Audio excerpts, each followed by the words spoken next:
Soy Ruth Mora, estoy en Lupa y esta es mi historia. Bienvenidos a Lupa, el podcast, una vez más con ustedes. Un nuevo episodio, hoy vamos a conversar.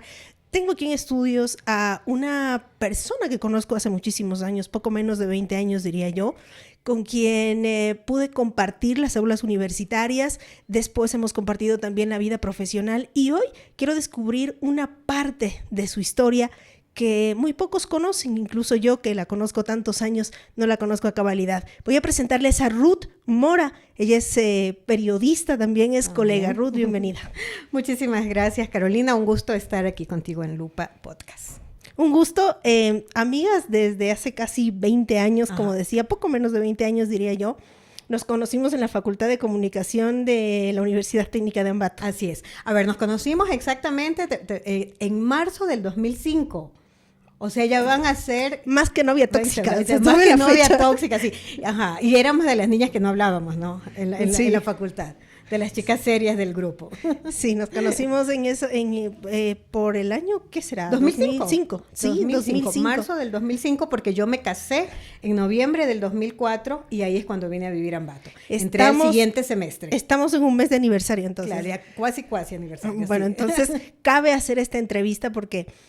además voy a conocer una parte de tu vida antes de venir a Ambato. Tú llegaste a Ambato porque te casaste. Así es, me casé con un guaitambo, me casé con un ambateño, lo conocí aquí a media cuadra. Bueno, nos conocimos por internet, pero ya cuando lo conocí presencial y todo, por así decirlo, él tenía su negocio aquí, a media cuadra de donde estamos en este momento, en pleno centro de Ambato. ¿Te casaste en qué fecha y cuántos meses después viniste a Ambato? ¿Fue inmediato? Enseguida, sí. Yo me casé, bueno, en ese tiempo había algo muy novedoso. Te tocaba casarte como 15 días antes, el civil, porque te tenías que hacer como una confirmación, por así decirlo, de que ambos éramos solteros.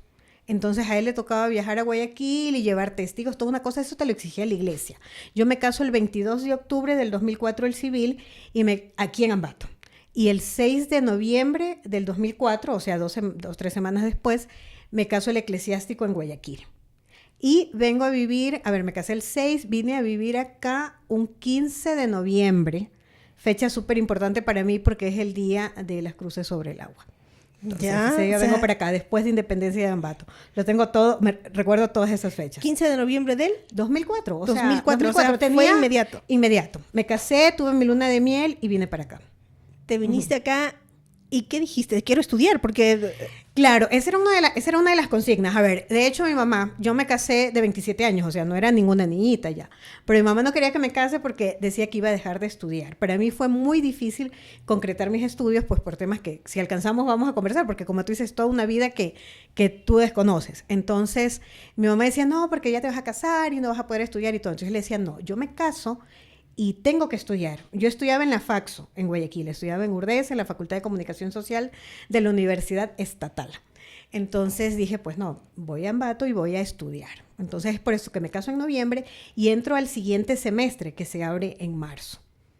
Ahí nos conocemos, pero antes en Guayaquil también estudiabas, o sea... Claro, estaba en Guayaquil, como te decía, estaba en la Faxo.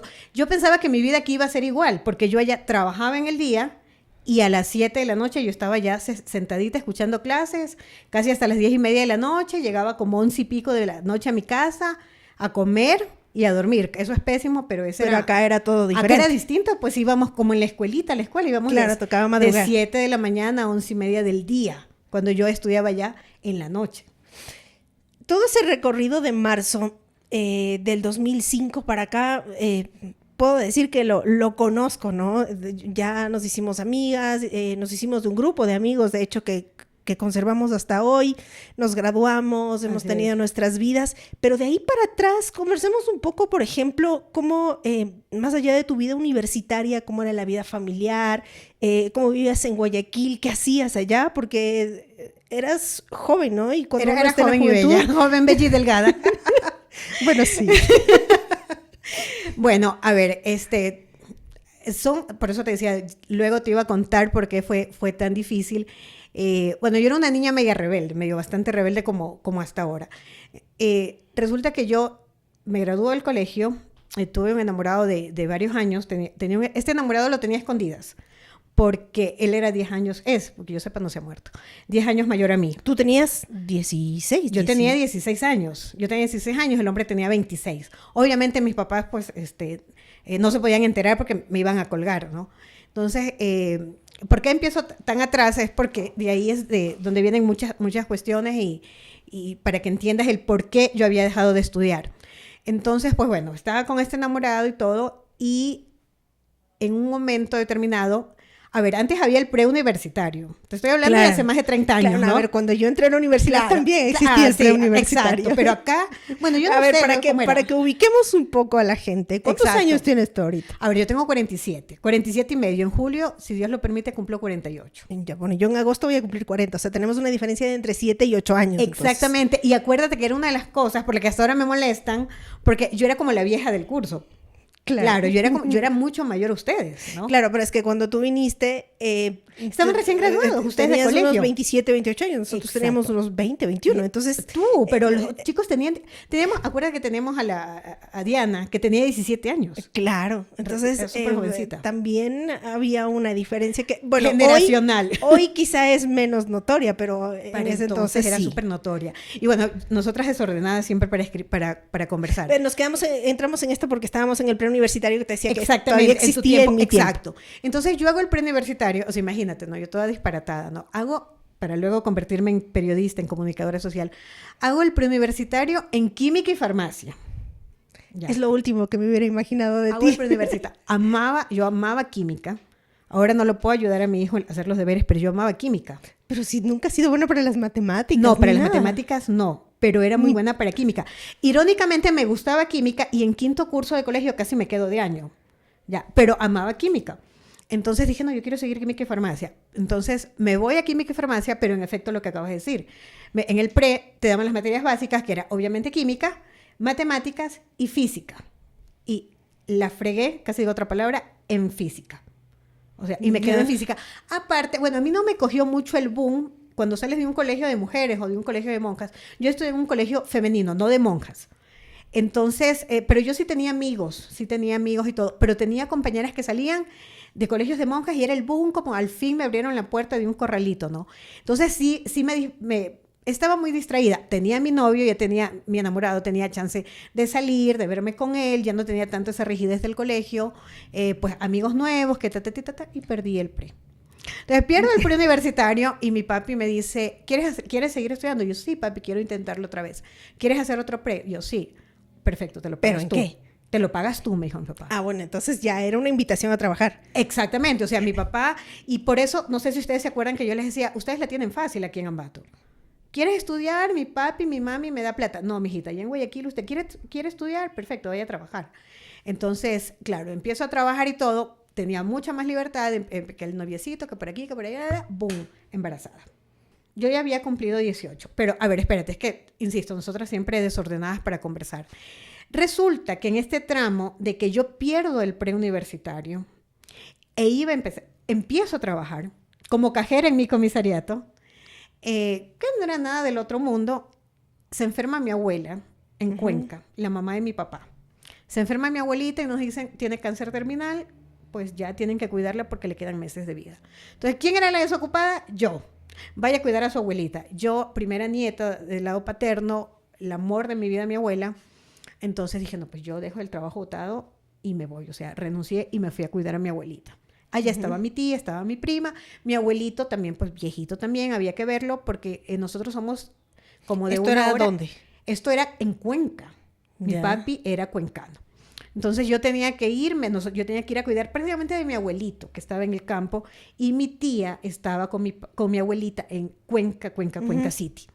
En efecto, estando allá, me empiezo a sentir mal, pues en ese tiempo, que pues, ni celular ni nada, me voy a Cuenca. Resulta que estaba embarazada. Un poquito embarazada, 18 años recién cumplidos. Esto fue en agosto, primeros días de agosto, yo había cumplido 18 en julio. ¿Qué fue lo primero que pensaste? ¿Cómo regreso a mi casa? Me van a matar. O sea, lo primero que se te viene a la cabeza es me van a matar. Ya ellos sabían que yo estaba, mi papi y mami ya sabían que yo estaba con esta persona, no les hizo gracia para nada, es más, con decirte que cuando me enteré, o sea, agarré el examen, estaba con mi prima tenía 13 años para entonces, Me subí a un bus y él ya me hablaba y yo estaba en shock, no sabía nada, no entendía nada, o sea, y cuando reaccioné habíamos ido a la estación del bus y ya no se veía casas, estábamos como en las afueras de Cuenca y yo, y ahí fue como, no, reaccioné y bueno, empecé a cuidar, ya, pues ya vinieron todos los cuidados del embarazo, le avisé al papá de mi bebé y todo, pero sabes que, no sé, había algo que me decía, no sé, algo no está bien. Bueno, era parte del cargo de conciencia, ¿cómo hago? ¿Pero cómo lo tomó cuando se lo dijiste? Feliz. Él estaba feliz. Él lo que quería era, o sea, como ya te voy a ver, ya regrésate a Guayaquil. Y yo, no, por Dios, tengo que estar aquí con mi abuelita, con mis abuelos. Sí, lamentablemente, pues mi abuelita fallece un 25 de agosto, estoy confundida, 25 o 27, creo que fue 25. Y yo estaba, como tú dices, un poquito embarazada. Y van mis papás. Y yo habré tenido una cara, pues, de otro muerto. O sea, yo estaba toda pálida, flaca. Y mi mamá dice que desde que me vio ya se imaginó. Entonces... claro, las mamás ya tienen un sexto sentido y un ojo clínico para eso. Claro, entonces sepultamos a mi abuelita y le digo a mi papi, ven acá. Y hablé primero con mi mamá. Hablé con mi mami y ahí hablé con mi papi. ¿Qué te dijo tu mamá? Mi mamá, lo primero que me dijo es, yo le dije, yo no me quiero casar. O sea, yo no me quería casar. O sea, además de que estaba embarazada, primera metida de pata. O sea, no digo error, ¿no? Porque, bueno, finalmente un hijo es una bendición, pero además de eso, no me quiero casar. No me quiero casar, exacto. Entonces, mamá me lo dijo, ideal para las mamás es, bueno, embarazada te casas. Te casas, exactamente. Y más aún te estoy hablando de hace como 30 años, ¿no? Entonces, mi mamá me dijo, o sea, como que, ¿qué?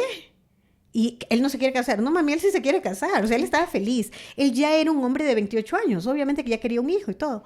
Entonces, y mi mamá me dijo, o sea, ahí vamos a otra cosa. Mi papi y mami estaban recién separados. Ya, muy civilizados. Ellos tenían tuvieron una separación divina. Entonces, mi mamá me dijo, yo me aguanté muchas cosas de tu padre por ustedes. Para que ustedes se críen con su papá. Así que tú no le vas a negar a tu hijo el derecho de estar con su papá. Te metiste a hacer cosas de grande, te casas. ¿Ya? Entonces, yo tengo que casar, yo sí. Entonces voy y le cuento a mi papá. Y ahí viene la primera parte de que se empieza como a derrumbar mi vida, por así decirlo. Porque mi papi me dice, hoy, olvídate que tienes un padre, porque me voy a olvidar que tengo una hija. Hoy perdí a mi mamá y perdí a mi hija, me dice mi papá. O sea, no lo tomó para nada bien. Para nada bien. Para nada bien. Me dijo, vas a tener un hijo al que no, voy a tener un nieto al que no voy a querer. O sea, literal morí para mi papá. Fíjate eso porque yo, de lo poco, porque creo que cuando te conocí, tu papá, apenas nos conocíamos cuando tu papá falleció, ¿no? Pero, sí, nos conocimos en marzo y mi papá falleció en diciembre de ese año. Tenía otro concepto, ¿no? Como un hombre con una mente muy abierta. Nunca me hubiera imaginado que te hubiera dicho prácticamente... Moriste para mí. Moriste como hija. Sí, exactamente, porque mi papi tenía una mente muy abierta y me dio muchísima confianza. Muchísima confianza. O sea, yo a mi papá le podía contar todo. Pero siempre ese tema fue un tabú. El hecho, porque yo sabía que mi papi no quería a esa persona.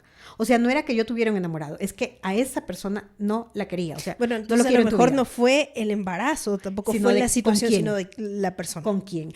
Bueno, era entre eso y la otra, o sea, te di tanta confianza, confié en ti, lo hemos hablado abiertamente de tantos temas. Eres una chica que ha tenido mi respaldo y todo, y vienes a hacer eso.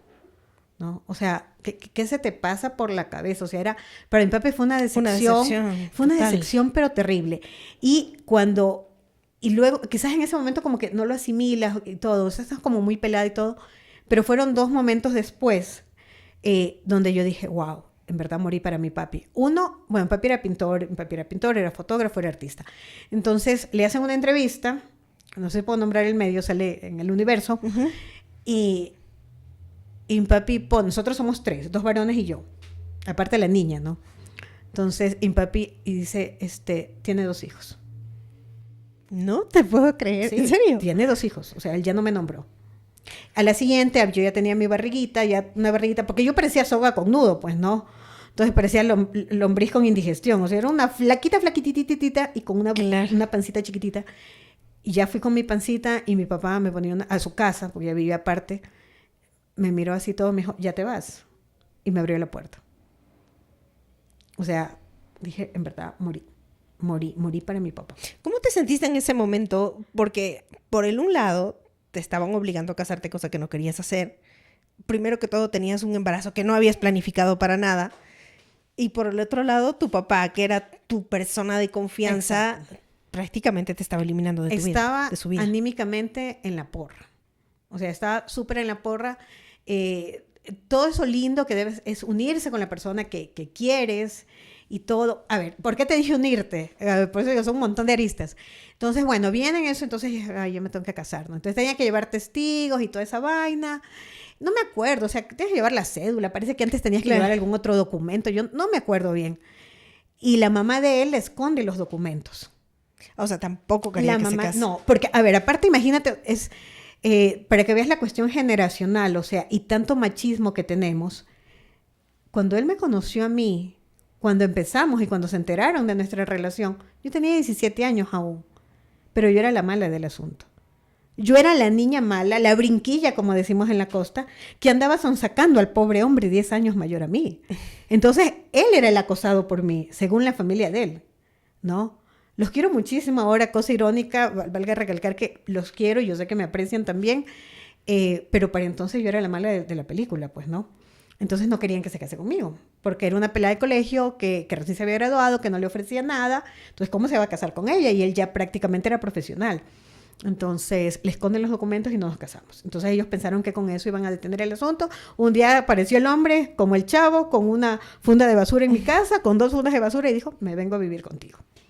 Ya. A la casa de tu mamá. A la casa de mi mami. A la casa de mi mami. ¿Por qué? Porque mi mami tenía un departamento de alquiler arriba.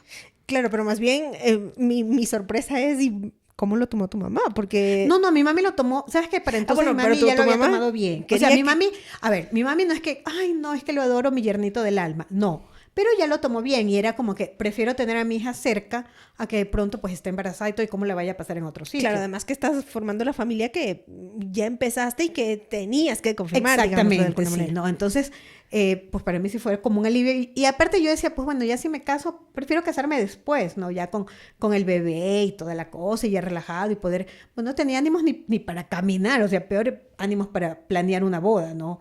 Decía, no, pues ya no va a ser solo ir al registro civil, sino quizás una boda bonita, ¿no? Pero ahí quedó eso, gracias a Dios. Bueno, pero ahí el trabajo quedó también en no, espera. Pues ya para entonces yo ya había dejado de trabajar, pues yo ya me había ido a Cuenca y toda la cosa, y ya no, o sea, me volví una ama de casa. Los estudios igual y todo el asunto, ya ni que preuniversitario ni la miércoles, o sea, ya nada, o sea, ya 18 años, embarazada y ama de casa. Y para ese momento. Para ese momento.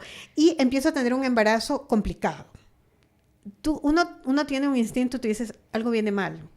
O sea, esto no está bien. Primero, mi barriguita era muy chiquitita. Y yo sabía, o sea, yo sentía que algo no venía bien. Algo no estaba bien. Tenía pues sangrados y esto, y me sentía mal, me mandaban muchas vitaminas. Y yo sabía, o sea, algo dentro de mí me decía, no estás bien. Sé que los embarazos a uno se siente así, dicen, pero yo sé que esto no está bien. ¿A los cuántos meses empezaste a sentir eso? No me acuerdo. Creo que tuve como dos capítulos, por así decirlo, ¿no? Que fue en los primeros meses mientras estaba todavía en Cuenca y luego ya casi al final. Pero lo que más me preocupaba era que mi barriguita no crecía. Ya, mi bebé era demasiado pequeñito. Entonces, bueno, tengo por ahí un episodio de esos que el doctor te dice reposo y todo eso. Hágase este examen. Al día siguiente me voy a hacer el examen y se me rompe el aguafuente. Entonces ya eso era parto inminente. Tenía 8 meses de embarazo y una barriga de 4 meses. ¿Ya? Y mi bebé tenía que nacer porque ya no tenía agua de fuente. Y había riesgo porque los y 8 había meses... riesgo, claro, exactamente, había riesgo. Claro, no era 7 mesino, pero ahí sí riesgo de los 8 meses, Entonces me llevan a la maternidad, al área de pensionado. Bueno, si algo tengo que recalcar es que el papá de mi bebé era un hombre muy responsable. ¿No? Muy responsable, muy organizado, con el dinero y toda la cosa. Entonces me llevan al área de pensionado de la maternidad Sotomayor. Yo soy operada de la columna, entonces me durmieron y yo no me di cuenta cuando nació mi bebé. Yo la última vez que vi el reloj, claro, tú estás ahí, hay un reloj al frente, eran las 10:35. De la mañana. De la mañana. Sí, empecé a perder agua de fuente como a las 6 de la mañana, un poquito antes. Eran las 10:35 y el registro de nacimiento de mi bebé era a las 10:50. Es decir, pasaron 15 minutos hasta que él nació. Eso puede parecer normal en cualquier embarazo. En mi caso, en el que me duermen por completo, era demasiado tiempo, 15 minutos. Luego me enteré, luego, muchísimo después. Entonces, nace mi bebé y luego también me entero, hay un rango, no sé si lo voy a pronunciar bien, que se llama Apgar, que es una escala del 1 al 10. 10 es óptimo, ¿no? Y mi bebé nace con 1. O sea, luego la pediatra, la neonatóloga me dice, él prácticamente nació muertito. Wow. Entonces me dice, él prácticamente nació muertito. Lo reanimaron, bueno, y ellos ya saben sus términos y todo, y lo reanimamos y claro. Entonces él estuvo en termocuna y el bebé es muy pequeño. Mi bebé pesaba 2.9 libras. Cuando el promedio, o sea, tú dices, tiene 6 libras, ay, qué chiquito, como que nació flaquito. No, mi bebé pesaba ni la mitad de eso. Claro. 2.9 libras, ¿ya? Un bebé debe medir aproximadamente 50 centímetros. ¿Lo pudiste ver? Yo estaba dormida, yo me desperté en la habitación. Yo me levanté, a ver, bueno, la juventud también, no tenía 18 años, claro. Pasé todo el día como adormitada por la anestesia y todo. No sé, 6, 7 de la noche, yo me volteé y le dije, quiero conocer a mi bebé. Entonces me fui al área de cuidados intensivos donde lo tenían. Era una cosita chiquititita, con una nariz finititita, pero estaba bien. O sea, su tamaño y todo yo lo veía bien. Lo veía bien, pero ya me desesperaba porque decía, tengo una tremoguna. Entonces eso quiere decir que no está bien. Entonces me dicen, tu bebé es pequeño, ahorita lo que necesitamos es que gane peso, bla, bla, bla, bla. Me dan el alta. Él nace un viernes, a mí me dan el alta el domingo. Y al viernes siguiente son los tediosos 7 días en términos médicos y para los neonatólogos, donde aparecen los soplos cardíacos. Y me dicen, te tengo una mala noticia, tu bebé tiene un soplo cardíaco. Entonces, eso suele desaparecer en la adolescencia, pero en otros casos no. Me llevan de ahí al Hospital Bernaza, también de la Junta de Beneficencia de Guayaquil. Nos vamos en ambulancia. Con el bebé. Con el bebé. Y le hacen un examen. Para esas alturas, y quiero hacer un paréntesis, ¿ya tenía nombre para este punto? El bebé siempre tuvo nombre. Su papá se llama Eloy. Entonces, son manabas, ¿no? Entonces, mi bebé era Eloy Giordano. Él siempre supo que su bebé se iba a llamar Eloy Giordano. Y entonces, vamos al Hospital Bernaza, regresamos de allá, pues le dan el informe a su neonatóloga. Y la neonatóloga me dice, esto está peor de lo que pensábamos. Porque no es un simple soplo. Él tiene una tetralogía de Fallot. Esto es como 4 problemas cardíacos. Es una comunicación interventricular, ¿ya? Si está algún médico escuchándome, pues que me disculpe, pero esos son los términos que recuerdo. Entonces, me dicen, estos bebés a lo mucho llegan a cumplir 4 años. Esto no se opera aquí y si se opera fuera del país. O sea, te estaban pintando el peor panorama del mundo. Los panoramas. Y ahí también te cuento algo. Claro, como nadie me quería a mí en la familia de él, nadie me fue a visitar a la clínica. La única persona de su familia fueron a visitar al bebé, pero nadie me fue a visitar a la habitación. La única persona que entró a la habitación fue el cuñado de él, un señor que se llamaba Jorge Chávez, que lamentablemente ya falleció. Fue el único que desafió a la familia y entró a verme. Estaba sola. Claro. Él estaba solo. Él estaba solo porque sentía que no tenía el apoyo de su familia. Entró su hermano gemelo. Él sí entraba a verme, no me hablaba, pero entró a ver en apoyo a su hermano. Entonces, ya nos enteramos de la situación del niño y me dijeron, o sea, esto es terrible. Y la tía del bebé, o sea, la hermana del papá, es pediatra. A través de ella también se agilitó mucho. Ella obviamente iba y se contactó con una neonatóloga de ahí, que habían sido comadres. Mi bebé estaba en muy buenas manos. Ella iba, el amor hacia su sobrino y todo, pero a mí no me hablaban, ¿no? A mí no me hablaban. Entonces, pero qué difícil situación, porque horrible. Además estabas anímicamente mal. Devastada, me sentía ignorada, era una jovencita, era una niña. O sea, yo ahora me doy cuenta y digo, por Dios, yo tenía 18 años. O sea, era una niña. Claro.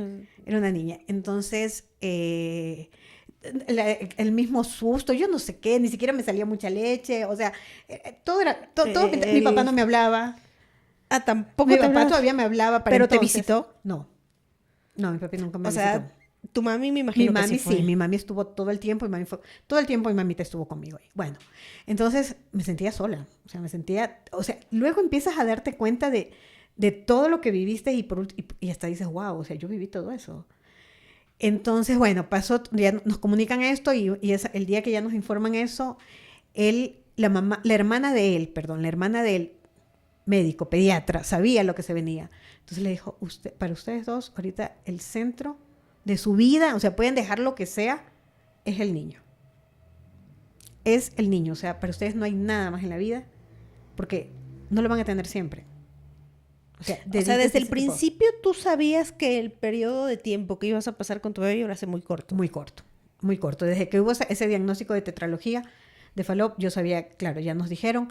Y bueno, aparte era muy difícil que lo pudiéramos llevar al exterior. O sea, incluso el mismo hecho de tener que subirle un avión.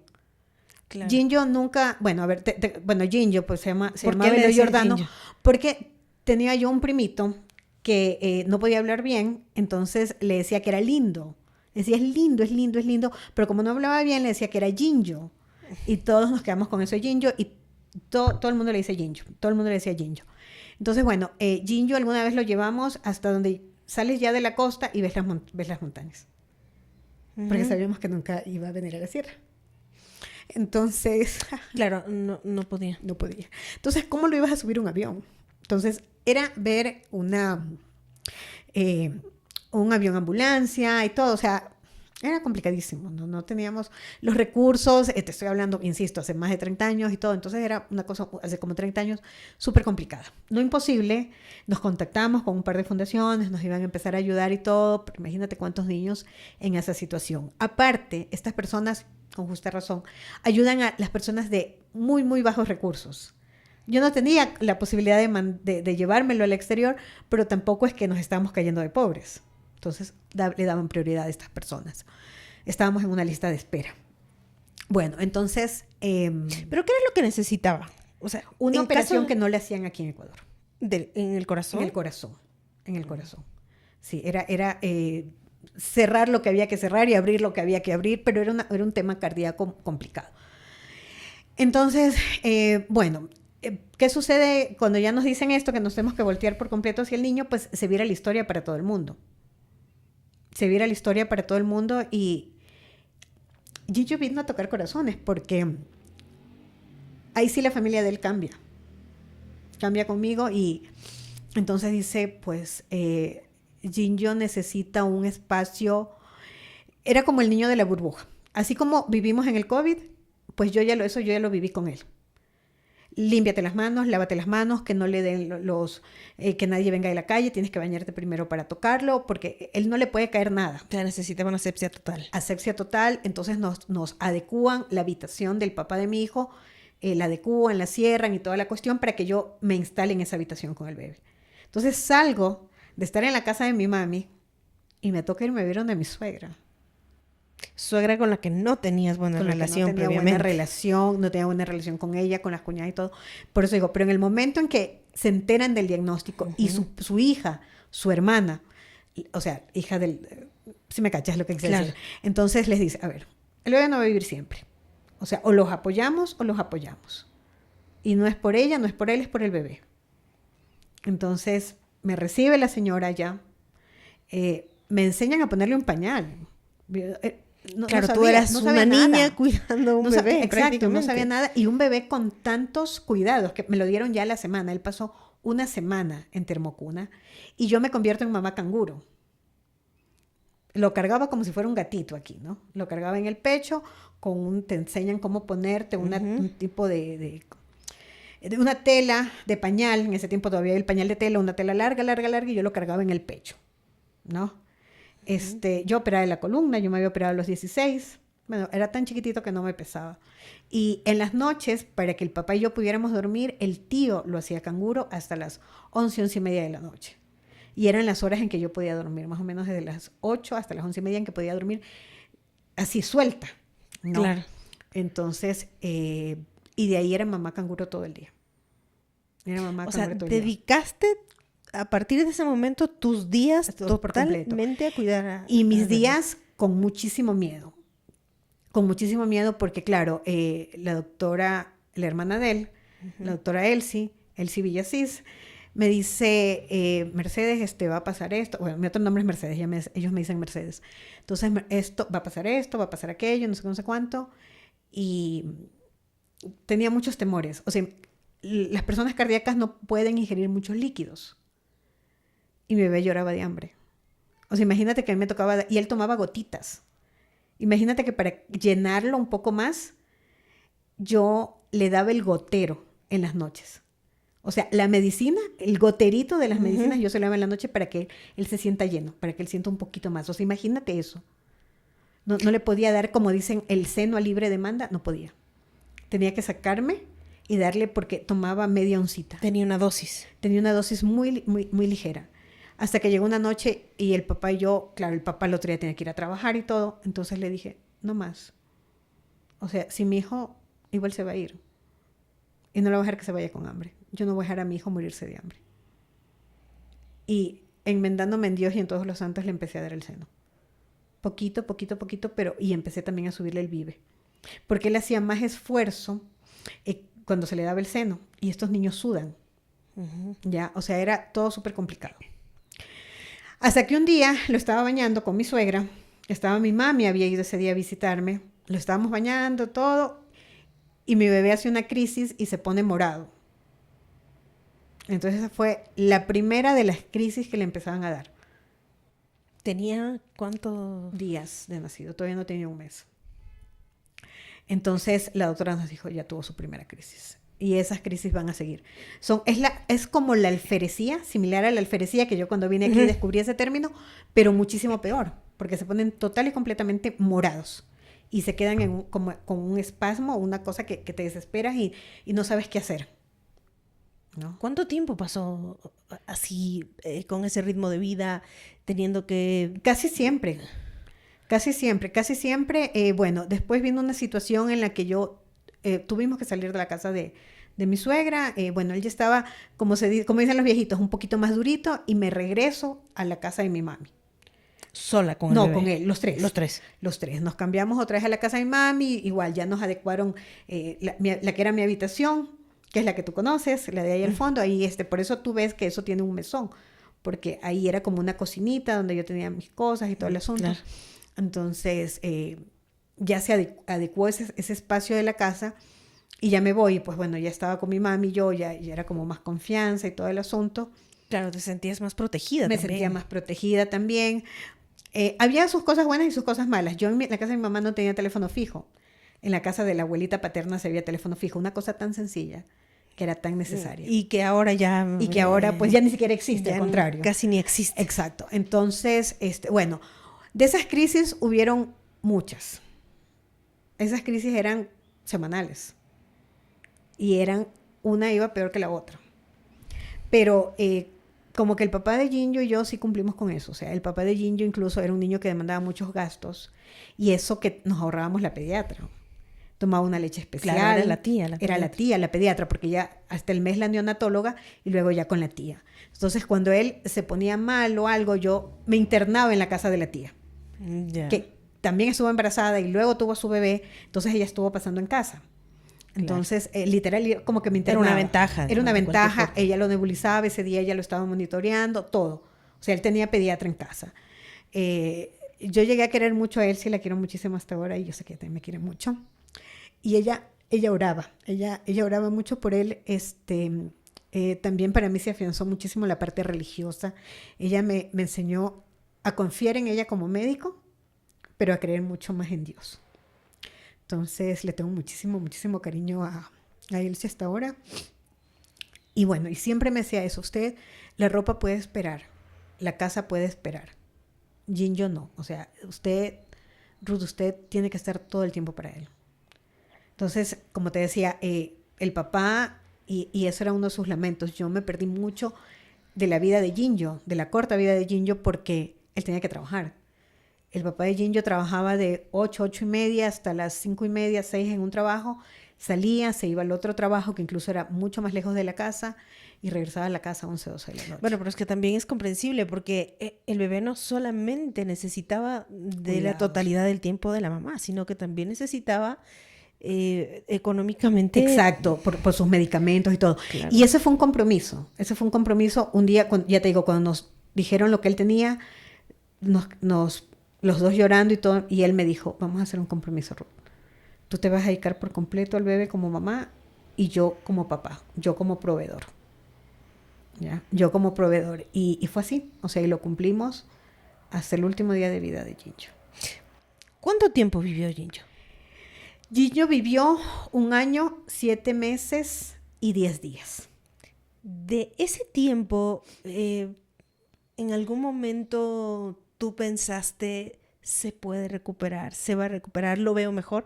¿O siempre Jamás. la situación fue...? Jamás. Lo que yo sí pensaba era, Dios, o sea, déjamelo un día más. Déjamelo un día más. O sea, cada cosa con Ginjo. Yo alguna vez leí ahí hay un libro, lo leí muchísimos años después y decía, Dios mío, esta mujer es mi historia de vida. Y tú empiezas a valorar cosas tan pequeñitas. Ginjo nunca caminó. Pero el hecho de que él se mueva de aquí a donde tú estás, donde estoy, o sea, era ese, wow, o sea, dio 2 pasitos y se agarró, o sea, era bárbaro, o sea, lo logró. Hoy no le dio la crisis, lo logró. Hoy pudo tomarse un biberón completo son 8 onzas, o sea, eso para él era como un empacho. Claro, aprendes a Aprendes disfrutar y a celebrar y a celebrar cada cosas que cosa para tan otros chiquita. padres son detalles Son comunes. detalles así como que están pensando, o sea, ay, es que mi hijo, o sea, no, señor, mi hijo está respirando. Claro. Mi hijo hoy se despertó. Hoy pude salir con mi hijo. Hoy le pude dar una compota del supermercado, no se la tuve que hacer yo y no le pasó nada. Claro. Hoy amanecí en la casa. Hoy no tuve que ir al hospital. Claro. O sea, son cosas que el común de los mortales no lo valoran. Para seguir conversando de Ginjo, vamos a darle un rostro, ¿no? Vamos a dejar Ahí que está. la gente también sepa. ¿Qué edad tenía aquí? A ver, Ginjo ahí tenía como 1 añito y piquito. Como 1 añito y poquito. Esa foto fue en el estudio de mi papi. Mi papi, como te comenté, mi papi era fotógrafo. Entonces, yo lo llevaba. Ay, bueno, y esa es otra parte también. Pues, si esto son como 3 podcasts, creo. Mi papi, a ver, Ginjo nace con todas sus complicaciones. Bueno, a ver, te termino de contar lo de la foto. Sí. Eso es donde mi papá, si ves, es una silla como de oficina. Y esa era una revista que tenía ahí mi papi. Y claro, él cogía y la cogió, pues, y estaba ahí. Y lamentablemente solamente hay esa foto, pero casi O sea, todas esta las foto la fotos- hizo tu papá. Esta foto la hizo mi papi. Para ese entonces, tu Ahí papá viene la otra historia. ya había... Ahí viene la otra historia, exacto. Como él nace tan complicado, Ginjo nace con el mismo tipo de sangre que mi papi. Y me dicen, le vamos a tener que hacer una transfusión de glóbulos rojos lavados. Me acuerdo clarito el término. Entonces, el niño tiene este tipo de sangre. El tipo de sangre de mi papi. Que es mi tipo de sangre también, pero yo estaba recién parida. Claro. Entonces, papi, el bebé tiene tu tipo de sangre, necesito una transfusión. Bueno, no hay problema. Frísimo, ¿no? El bebé cumple 1 mes, ya me habían dado permiso, por así decirlo, de sacarlo. Y entonces lo voy a llevar donde mi papi, papi, ¿le puedes hacer unas fotos al niño? Bueno, él súper serio. Entonces llego yo, agarrado una pañalera gigante, envuelta así, con el niño por acá y con un bolso así lleno de peluches, porque él no podía tener contacto con otras cosas, sino sus peluches todos asépticos y toda la cosa. Y bueno, ni siquiera podía tener peluches, tenían una vaina especial y todo el asunto. Entonces mi papá era así como que subes un bolso, subes una funda, ¿a qué hora viene el niño, no? Entonces yo llego y mi papá se queda así, me dijo, nunca he visto un niño tan pequeño, me dijo. Eso fue su primera reacción. Yo le dije, yo tampoco he visto un bebé tan pequeño. O sea, le tomó las fotos así súper y me dijo, es que es tan chiquitito que no le puedo ni hacer bien las fotos. No dijo nada. Eso fue el primer mes. El segundo, el tercer mes, mira, no me preguntes en qué momento mi papi se enamoró de Ginjo. O sea, era el amor de su vida. Mi papá empezó a ir más seguido a la casa de mi mami. Claro, yo para esto ya me cambié allá. a verlo a Ginjo. No, mira, era una conexión. Mi papá se tragó sus palabras. Porque era una conexión bárbara. Y Ginjo escuchaba, mi papi tenía un pichirilo que tiene un sonido característico. Él escuchaba el carro del abuelo y se desesperaba. Era un amor. Bueno, pero es que también era su sangre, era su sangre. nieto, y por más que... Y mi mamá, porque ustedes decían, mis papi tuvieron una separación muy civilizada, pues le contó, el bebé tiene esto y el bebé no va a estar siempre, ¿no? Y era como tú dices, era su sangre. Y era el que le permitía hacer todo. O sea, fue un amor de abuelo hasta el último día. Fue un amor, pero bárbaro. Uh-huh. ¿Cómo sentiste los últimos días de Ginjo?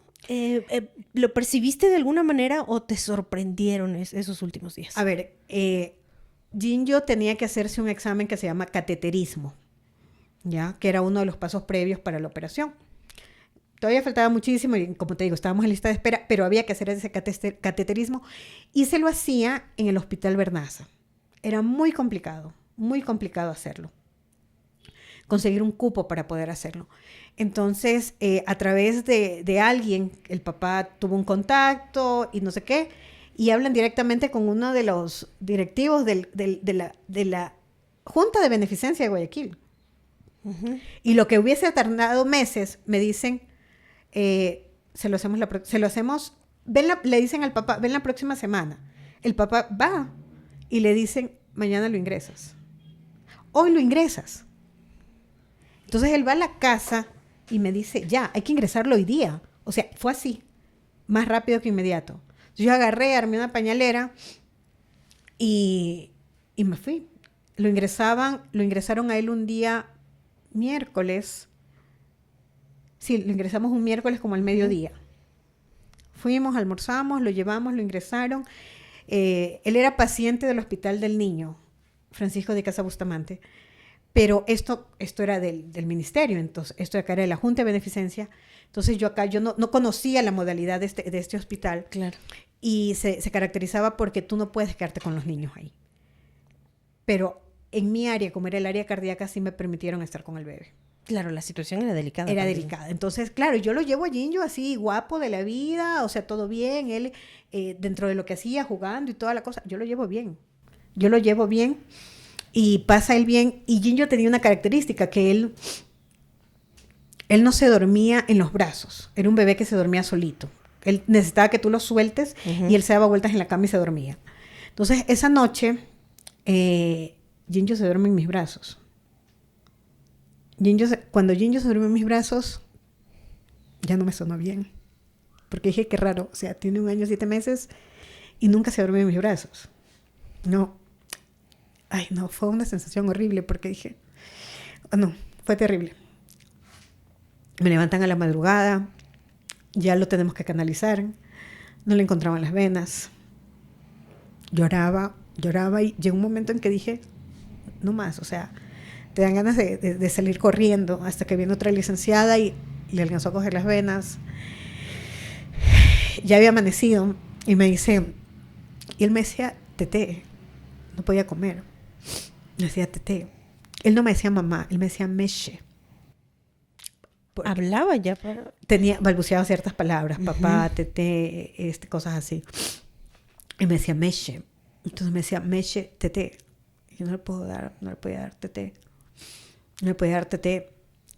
Nos vamos al hospital, estamos en el Alejandro Mann y nos llevan en ambulancia a Luis Vernaza. Uh-huh. Y se lo entregó el médico y nada, lo escuché llorar hasta cuando ya lo durmieron. Esperamos. El Vernaza tiene una capilla hermosa. Entonces, bueno, nos vamos a la capilla con el papá y todo. Sale como el mediodía del cateterismo. Y va como dormido. Regreso en la ambulancia con él. Y nos dicen que dentro de todo está bien. Y se queda la abuelita. Y nos dicen, vayan a almorzar hasta que... porque ya después ya usted no va a poder salir. Yo me voy a almorzar tranquila con el papá y regreso y le encuentro a la señora habían los teléfonos de cabina donde metías esas moneditas. Sí, claro. Y le encuentro a la señora ahí haciendo una llamada. Y le digo, ¿a quién llama? Y la señora se voltea y me dice, el bebé está mal. El bebé está muy mal. Entonces, claro, corremos el papá y yo a cuidados intensivos y nos dicen, el niño está mal. No está, todo el cateterismo ingresa líquido al organismo. Y él no podía drenar todo ese líquido. Resulta que al hacerle este examen cardíaco, se dan cuenta que él también tenía un problema renal. Entonces él no pudo drenar todo el líquido que le ingresó, pues ya la complicación más bien dejó de ser, bueno, se combinó entre lo cardíaco y lo renal. Se complicó más en realidad. Se complicó más. La llamamos a Elsie, a la doctora Elsie. Nunca voy a olvidar a Elsie llegando y pensando en su sobrino. Y corría con su vestido, tenía un vestido lavanda, que yo ahora tengo un vestido gris muy parecido al de ella. Y él se corría por los pasillos, dejó a su bebé, que también estaba pequeño, y corrió. Corrió, subió, y yo la veía solo por un vidrio, y él sí hacía caras y hablaba con el resto de médicos. Y me dijo, el bebé está mal. No sé si me voy a equivocar en el término, hizo una acidosis metabólica, no me preguntes qué nomás implica eso, lo cierto es que le estaba mal. Es decir, el procedimiento le sentó completamente mal. Exacto, aceleró lo que todavía no esperábamos. Entonces, nos quedamos ahí, el papá y yo. Mi papi fue después a visitarnos, fue a vernos, porque no se podía entrar, ¿no? Fue a vernos, estábamos ahí, subíamos, él y yo nos turnábamos por ahí, para ir. Y cuando yo voy, encuentro una hojita pegada y eran las 7 horas. O sea, era como una oración que tú le hacías cada hora y eran las 7 horas. Entonces, cuando yo empecé a hacerla, obviamente le pedí a Dios mío, déjamelo más tiempo. O sea, no estaba yo preparada todavía. Tú me dijiste que por lo menos 4 años y tiene 1 año y 7 meses. No aún. Todas las horas yo le iba pidiendo a Dios, todas las horas le iba pidiendo a Dios. Luego llegó la mamá la señora estuvo ahí siempre. No te digo, como Jinjo nos cambió todo. Llegó el hermano de él, o sea, el tío del bebé, llegó en su carro también, se quedó parqueado afuera. Yo le pedí a Dios como 3, 4 horas por Jinjo. Y después subí y me dijeron, subió el papá y baja y me dice, el bebé tuvo un paro.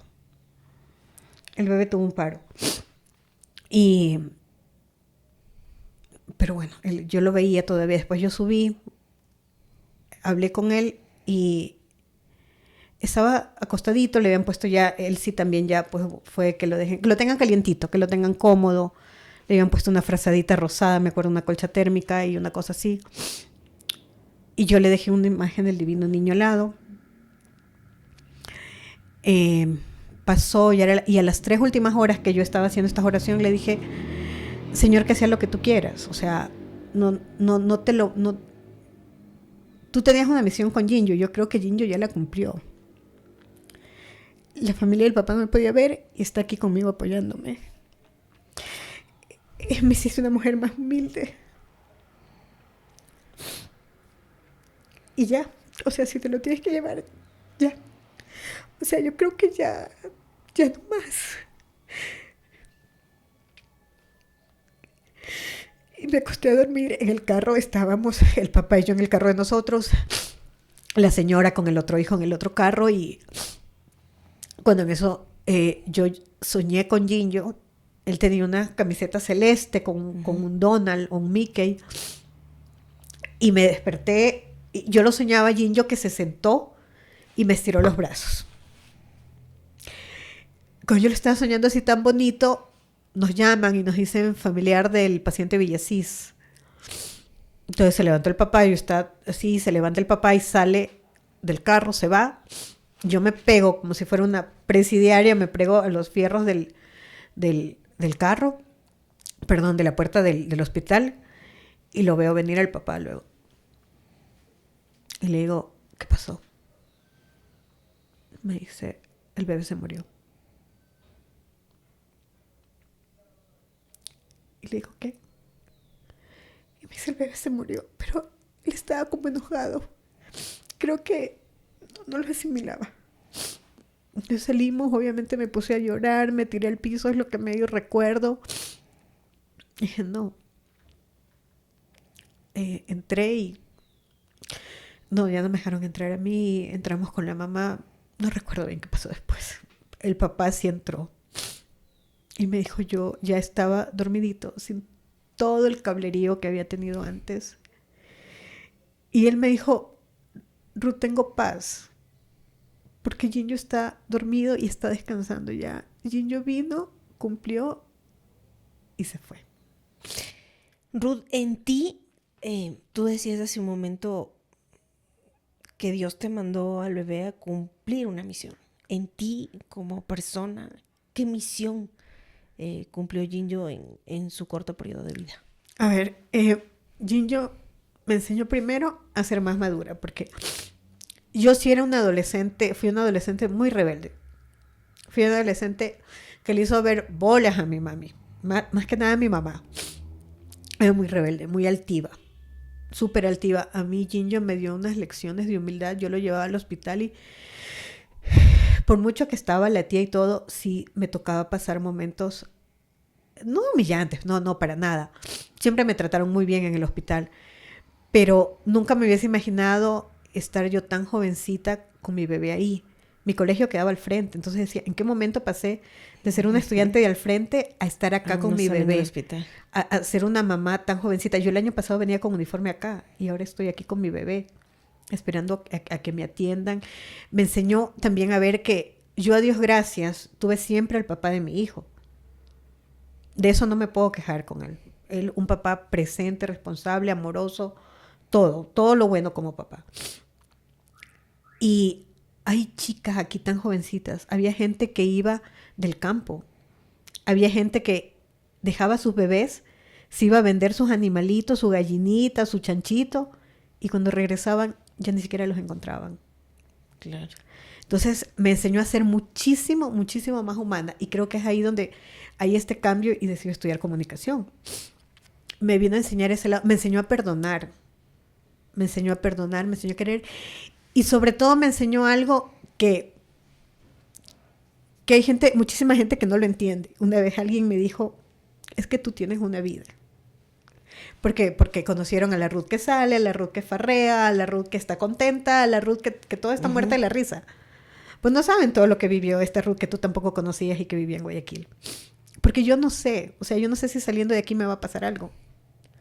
Yo no sé hasta cuándo Dios me va a tener acá. Yo no sé. Me decías que el 23 de febrero Ginjo cumpliría ¿cuántos 29 años? ¿Qué haces cada año cuando lo recuerdas? Cuando llegue ese 23 de febrero, ¿qué haces cada año? ¿Cómo lo recuerdas? ¿Cómo lo recuerdo? Ay, mira, al inicio era muy difícil.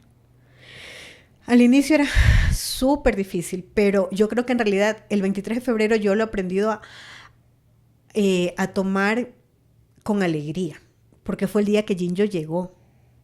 Entonces ahora que yo ya tengo a mis hijos, es como disfrutarlos más. O sea, poder ese día abrazar y besar a Carlitos y a Marquito y compartir con ellos es esa manera. Antes no te digo, cuando yo vivía en Guayaquil sobre todo era mucho de ir al cementerio. Cuando Ginjo cumplió 15 años, hubiese cumplido 15 años, Fabricio, mi esposo, me ayudó. Fuimos aquí a Las Flores, le mandamos a hacer una cosa, un ramo precioso, lo mandamos por cooperativa y todo. Pero no deja de ser doloroso en el momento en que dices, tengo que mandarle unas flores. Claro, y al cementerio, que es mucho cementerio. peor. El día fuerte para mí es el 3 de octubre. Es el día que falleció. El día que falleció. Y mira cómo es Dios. O sea, yo decía, nunca más para mí los octubres son horribles. 1 de octubre empezaba mi debacle. Porque era el día que lo ingresamos, 2 de octubre el día que pasó mal, 3 de octubre el día en que falleció, 4 de octubre el día en que lo enterré. Era horrible. Y mira, y Carlitos, mi hijo, nació un 7 de octubre. Entonces, ay, qué bárbaro. O sea, Diosito me quiere tanto. En algún momento, durante tus 2 embarazos de tus 2 hijos actuales, ¿tuviste miedo? ¿Sentiste pánico? ¿Sentiste, a lo mejor la historia se va a repetir? ¿Sentiste eso en algún momento?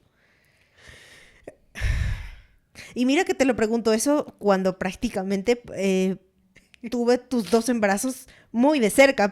Prácticamente pasamos las tardes en tu casa y nunca se me hubiera ocurrido, presentimiento, ¿no? Acuérdate que con Carlitos, aquí a manera de broma, estábamos una vez y decíamos, ay, no tomes porque puedes estar un poquito embarazada. Y yo tomaba, en las tapitas tomaba gaseosa y ya había estado embarazada. Tuve pánico. El rato que me enteré que estaba embarazada de Carlitos, tuve pánico. Fue una emoción con pánico porque, aparte yo me iba a operar de la rodilla, porque yo vine toda mal hecha, creo, y me había hecho radiografías, me había hecho resonancias, me habían puesto anestesia en la muela, o sea, me había hecho horrores. Y enterarme que estaba embarazada, decía, Dios mío, ¿por qué me embaracé ahorita que me hice tantas cosas? Y mi médico de Guayaquil, me enteré en Guayaquil, me vuelvo a enterar en Guayaquil, perdón, me entero en Guayaquil, porque de Ginjo fue en Cuenca, lejos de Fabricio, mi esposo, que estaba aquí en Ambato, y me sentía morir. Entonces mi ginecólogo de Guayaquil me mandó a examinar toda, ya sobre todo por el antecedente, y ese rato exámenes y todo lo que había, y siempre había ese temor. Entonces, claro, Fabricio tenía una emoción, obviamente, su hijo y toda la cosa. Claro, me acuerdo que yo justamente tú le le dije, contaste, claro. fuiste tú la que le llevó la noticia, la carta, la chompita de Sí, liga. me acuerdo la emoción de Fabricio en ese momento. Exacto. Y era como contenerlo. Era como, Fabricio, dele suave. O sea, lo veía tan feliz y yo, dele suave. Claro, tú estabas con miedo. Él no había pasado por una situación así. Él no había pasado todo lo que lo había único pasado. que pensaba era en el hijo que iba a tener. Exactamente. Y yo pensaba en todo lo que se venía, en todo lo que se podía venir. Hasta que llegó un momento en que fui a claro, sí me hacían muchos controles especiales y me mandaron a Quito a hacerme yo no sé qué exámenes. Entonces el doctor me dijo, todo está bien. O sea, doctor, lo que pasa es que yo tuve un bebé que no sé qué. Y me dijo, sí, pero su bebé viene bien. Doctor, no he comprado nada. Me dijo, cómprelo. Su bebé viene bien. Ilusiónese. Ya empiece a comprar ropita. Yo lo estoy viendo aquí todo. Pero digo que me hacían unos exámenes tan minuciosos y su bebé viene bien. Y ahora es un jovencito de 16 años. De 16 y por eso me da tan duro con Carlitos. Tengo 2 hijos, ¿no? Pues tengo a Carlitos de 16, a Marquito de 14. Y con Carlitos, sobre todo me da durísimo. O sea, el día que Carlitos cumplió 1 año, 7 meses, 11 días, dije, soy una mamá nueva. O sea, Dios me está regalando un día más de lo que ya me regaló con Ginjo. Por eso a mí me pega tan fuerte todo con Carlitos. Celebrarle los 2 años, no tienes idea. O sea, todas esas cosas, pues insisto, todas esas cositas, todas esas que para otras personas serían minucias, para mí son unos regalos de Dios, pero fantásticos. O sea, celebrarle sus 2 años, la primera comunión. O sea, yo en la primera comunión fue una Magdalena. Yo lloraba. La confirmación, el primer día de clases, su primera salida, todas esas cosas para mí con Carlitos al menos, ya te digo, han sido, pero wow, o sea, es decir, Dios me quiere tanto, me ama tanto que me está regalando, que me regaló estos 2 hijos maravillosos. Casi 30 años después, ¿cómo te imaginas? Porque creo que debe ser inevitable imaginarse cómo habría sido Ginjo. A lo mejor hoy sería ya un hombre, a lo mejor sería profesional. Yo sería abuela. A lo mejor serías abuela, ¿sí? Sería abuela, claro, ya sería abuela. Para este momento. ¿Cómo te lo imaginas? ¿Cómo piensas en Ginjo? A ver, Ginjo nació un 23 de febrero y él tenía un primito, o sea, el primito de su tío gemelo. Nace el 14 de marzo. O sea, las 2 estábamos embarazadas al mismo tiempo. El bebé de ella sí nació en el momento que debía nacer. Entonces, para empezar, cuando ese bebé llegó al velorio de Ginjo, no sabes, yo me moría. O sea, yo me moría junto con Ginjo. Era ver al bebé caminando y ese bebé hacía algo, decía, shh, el bebé. O lo veía dormidito, decía, shh, claro, el bebé. No lo despierta. Todo el mundo creo que lloró en ese instante en que entró esa criatura. Entonces, cuando yo volví a ver a este niño, que ya no era un niño, lo vi hace unos 5 años, ya hecho un hombre, ahora es abogado. Claro, viste en él a tu hijo, tal vez. Claro, siempre lo sigo viendo porque o sea, él se parece más a la mamá, pero es ver a alguien de su edad. Hay un jovencito que yo conozco y que también ya tiene un hijo. Entonces digo, yo sería abuela. Entonces yo me lo imagino a Ginjo, trabajando en algo de salud. Me lo imagino por su tema mismo trabajando en algo de salud, justamente viviendo en Guayaquil, ya con una familia y todo. Bueno, todo lo que pasó dio paso también a otra vida para ti. Lo que pasó con Ginjo, todo, como tú dices, tuvo una misión en este mundo, cumplió su misión y luego te dejó con el corazón hecho pedazos quizá, pero luego de alguna manera también se recompuso. Pero si tuvieras la oportunidad de ver a ese Ginjo de 30, 29 años actualmente, ¿qué le dirías como mamá? ¿Te refieres si Ginjo estuviera vivo o si yo pudiera decirle gracias por todo lo que viniste a hacer? Si Dios un día te dice, ¿sabes qué, Ruth? Te voy a dar la oportunidad de en conciencia darle un mensaje a tu hijo, de decirle algo. ¿Qué le dirías? Yo a Ginjo le agradecería. Yo a Ginjo le agradecería por todo lo que me vino a enseñar. Es que no tienes idea todas las enseñanzas que me dejó él. O sea, Ginjo, aparte de lo que ya he mencionado, me enseñó también a ser más madura. Me enseñó a madurar, me enseñó a valorar un montón de cosas que yo no valoraba antes. Entonces le diría gracias. Yo creo que no, obviamente no lo volvería a vivir porque no lo quisiera así, ¿no? Pero sí le agradecería por todo lo que me enseñó, por todo lo que trajo a mi vida. Porque mira, él vino a cambiar, como te decía, la familia del papá, que no me podía ni ver. Hasta ahora nos hablamos. Me acuerdo cuando la abuelita de Ginjo nos volvimos a ver, le llevó una medallita a mi hijo Carlitos, ¿no? Entonces ellos ahora, cuando nos hemos visto, me saludan muy bien, insisto, yo sé que me aprecian mucho y todo, y para ellos fue descubrir a esa otra Ruth. Entonces todo eso fue lo que tengo que darle a Ginjo gracias, o sea, simplemente gracias por haberme cambiado la vida, por haberme permitido tenerlo, porque, insisto, o sea, tenerlo a él, cuando ya tuve a Carlitos y a Marquitos fue una maternidad tan distinta y la pude disfrutar más. A él lo disfruté siempre con temor. Lo disfrutaba de esa manera. Además que ya pudiste disfrutar a tus otros dos hijos con más conciencia. Con más conciencia, con muchísima más conciencia de maternidad.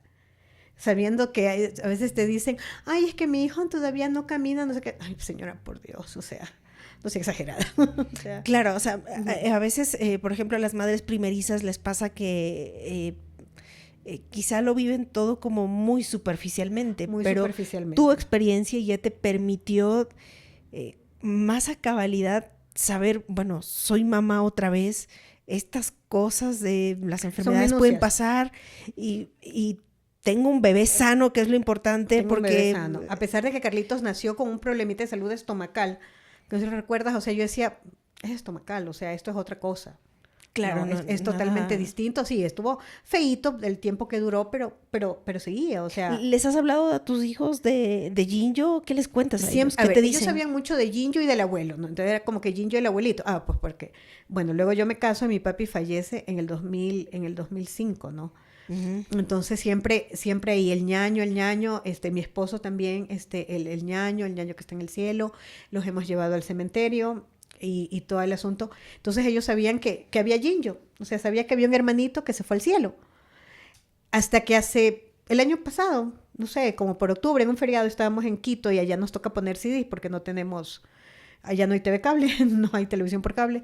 Entonces pusimos un CD y vimos una película de una niña que muere con cáncer, de una adolescente.